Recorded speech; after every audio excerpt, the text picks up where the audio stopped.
Plus, the newly married musician back with the brand new album and performing for us later, the lovely Brian McFadden.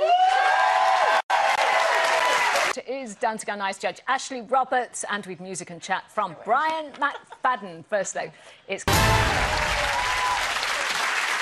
Welcome back to your weekending Loose Women. Our first guest spent many years on the receiving end of this. That's Screaming Girls, by the way. Before quitting former boy band Westlife, and although he's older and wiser after opting for a new life in Australia, the girls are still going wild for him. Please welcome Mr. Brian McFadden. Woo!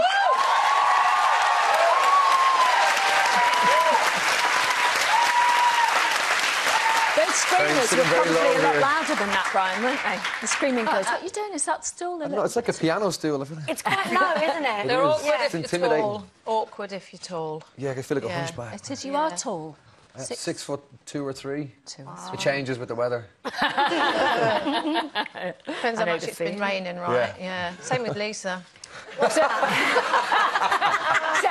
new album out. On my stool. Yep. This is it, The Irish Connection, Yep. which is fantastic. Obviously, you've been in Australia for a long time. Yeah. Loads happened to you while you were over there, though. Yeah. And you've come back here with a new wife. Yeah. Well, I met her in Ireland. I didn't bring her back. But you're moving to the UK, apparently, aren't you? Well, we're going to come back. We've got to go back to Australia because I just come off the tour with Ronan Keating around the UK. Yeah. We've got to do the Australian legs of that for right up to the middle of March. That's Oh, right. There she is. And then we're going to come back here, hopefully, for the rest of this year. So how was it? Sorry, go on. You haven't lost any of you. You've not gone sort of like hello, have you? You haven't lost any of your... Is that because you're mixing with a lot of Irish expats over there? Or? No, I got a lot of my friends are Australian. It is weird because I watched that big reunion the other night and I saw Richie from Five. Yeah. Who I think has been there for 4 weeks. Yeah. He sounded like Alf Stewart. I was like, what? I've always been like that everywhere I've moved, even because Westside spent most of our time in England and we never lost our accent. It's probably because we're surrounded by each other. But I think Irish people, it's very hard to lose our accent. What was it like being on the road with Ronan? Because you're all boring. mates. Ronan, what do you mean? Seriously, Ronan said to me in Australia, middle of last year, come out on the road with me, it'd be great crack, you know. I was thinking, that'd be brilliant, the two of us, you know, we'll have nights out on the drink and stuff. Not one night that we have out. The most rock and roll moment, I remember we were sitting in Birmingham and we're going through his tea collection. He's sitting there going, I've got all these teas for the voice, Brian. I'll come here and I'll show you. This one's for the tickle. That gets it. This one's for, you know, when you get that real pain and you want to get it. That one. And I was like, this is not rock and roll. This is not rock and roll. That's what growing up's all about. When you get old, you're just surrounded by people who don't drink anymore. Yeah. Yeah. You don't drink anymore? Yeah, she don't drink anymore. 10 months, wow. 10 months, I know. Or for us, great. So you met your lovely wife, Vogue, in... lovely name, by the way. You met her in Ireland, you just said there. In Dublin 2 years ago, we went to a function and we bumped into each other and we were introduced and we sat down and talked for 6 hours and 2 years later, here we are married. Wow. Oh. This is again. And you have 2 lovely children already, obviously, Molly who are now over the age of 10, aren't they? Yeah, well, Molly turns 12 in August. And Lily just turned 10. I've got to take Lily to see Justin Bieber on Sunday, so that's stage. Wow. Yeah. Oh, Don, you've just said that now and I didn't tell Louis that it was on anywhere. No, it's in Dublin, so you're fine. It's in Dublin. It's in Dublin, That's all right. Phew. And are you planning more?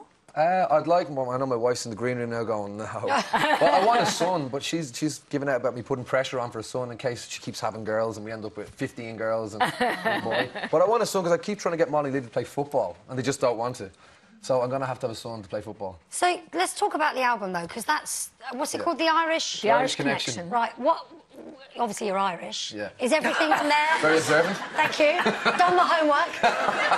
So Ronan worked on that with you as well, didn't he? I do a duet with Ronan. I did basically... I've had this idea for doing this album for a long time. It was more for Australia, really, because Australians have this preconceived idea of what Irish music is, that it's Danny Boy and it's fiddles and people... Diddly, diddly. Diddly, all that, yeah. Michael Flatley kind of painted that picture for us. So I wanted to show the kind of diverse range of Irish music there is, from, you know, Sinead O'Connor to Van Morrison to Damien Rice. Is Sinead O'Connor on there? She is, yeah, I'll do a duet with Sinead on that, which is... that's my favourite song on the album. I love doing it. That's Nothing Can... No, it's Black is the Colour. I covered Sinead's Prince song, and then she did a duet with me of a different song. OK, because you're singing that for us later on in the show, aren't you? Yeah. Nothing Compares to You, yeah, which is beautiful. I heard you in rehearsal. Brian, because obviously you've been in Australia, we just read a lot about you, and How does it affect you, just talking about the kids again, because Louis and Molly were in school together for a year, so I got to know her quite well then. And how does it affect you when you hear of the reports over here that maybe you've been an absent father and stuff? How do you deal with that criticism? I think it's difficult. Obviously. It's difficult when you you kind of see all these things about your own life and about especially your relationship with your kids, and especially when a lot of people don't really know what's going on. I wish that we could just keep everything in our life private, but unfortunately that's not the way it is. But it is sad for me because I have a great relationship with my kids. I love my children. They love me. And it's sad to kind of think that other people think that it's different, you know. And I wish I could change that, but I can't, you know. And I'm not going to sit there for 7 years every time there's something in the newspaper saying, oh, that's not true, because at the end of the day, my kids are old enough now to read newspapers, to go online. You know, they're on Twitter, Facebook, all these kind of things. So the best thing I can just do is keep my mouth shut forever and just look after them. People involved know the truth. Yeah, well, I hope they do, yeah. And, you know, hopefully, you know, we're all getting a little bit older now. We're all a little bit smarter. Hopefully we can just move on and keep our life kind of private and for the sake of the girls, you know. Now, thanks to scientists in Ireland, I believe, we have found out that we have horse meat in all our meat over here. Yeah. So you're just going to move here. Yeah. Are you thinking of becoming a vegetarian? No, do you know what? It doesn't really bother me. I think it's bad that obviously they're selling horse meat and saying that it's beef. Yeah. But, like, I guess, you know, meat is meat. I think it's weird when people kind of differentiate between animals. If you're going to eat animals, you eat animals, so don't complain about which one it is, you know? Yeah, exactly. People don't mind sitting on the back of a horse and, you know, it's kind of weird. I just think, you know, they shouldn't obviously be selling, you know, something that you're advertising as something different, but, you know, you're either a vegetarian or you eat meat. They're very sentimental about animals. I don't want to... I'm not promoting cannibalism or anything like that. No. Absolutely not. A lot of people don't eat rabbits because they... Well, yeah, I don't. Because they look cute. Yeah, exactly. Have you... another topic you may have heard us talking about, which we pegged off the back of Torval and Dean. Yeah. Have you... You know, which must have been difficult being a big pop star. Have you ever shown restraint when it's come to jiggy jigs, Brian? Yeah, well, I was with Keane a minute ago. Keane was in the dressing room before, and we were just talking about it. I think Keane and me always had a bit of a spark, you know, together. Yeah. But we did restrain ourselves.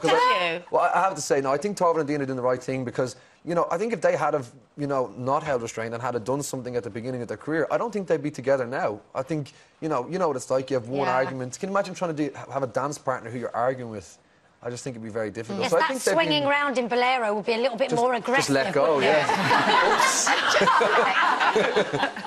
Torval and ups. Brian, we're really looking forward to hearing you later. Nothing compares to you later thanks on for at the having end me. of the show. Can I just do one real quick thing? Yeah, come on. One of my good friends back home in Dublin actually took the day off work because this is her favourite show, and she's been waiting and screaming for me to come on Loose Women. So I want to say hello to Clodagh and her little baby Jonathan. There it is, in the middle, Coda. Yeah. And I've already stolen a cup for her backstage. There you go.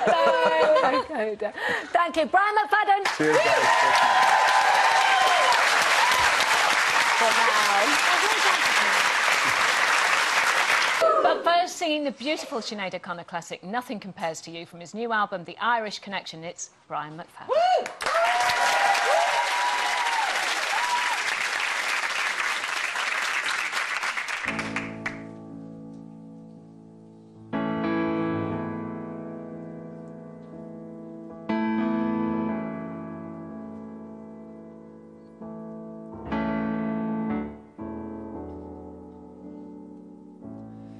It's been 7 hours and 15 days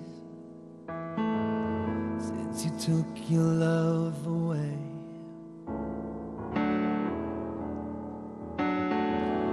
I go out every night and sleep all day since you took your love away.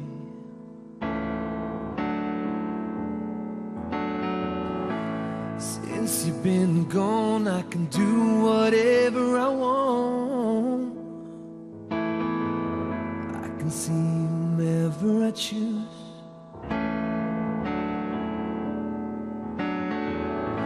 I can eat my dinner in a fancy restaurant,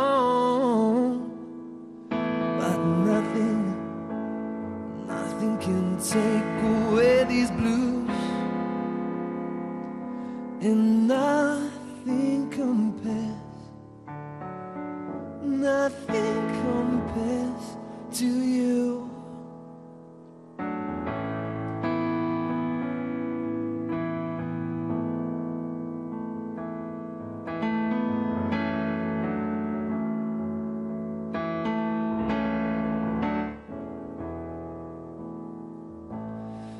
it's been so lonely without you here,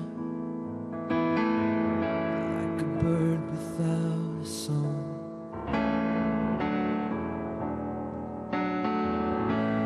Nothing can stop these lonely tears from falling. So tell me, baby, where did I go wrong? I could put my arms around every girl I see,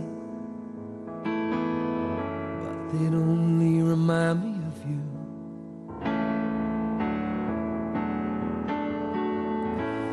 Went to the doctor, guess what he told me? Guess what he told me?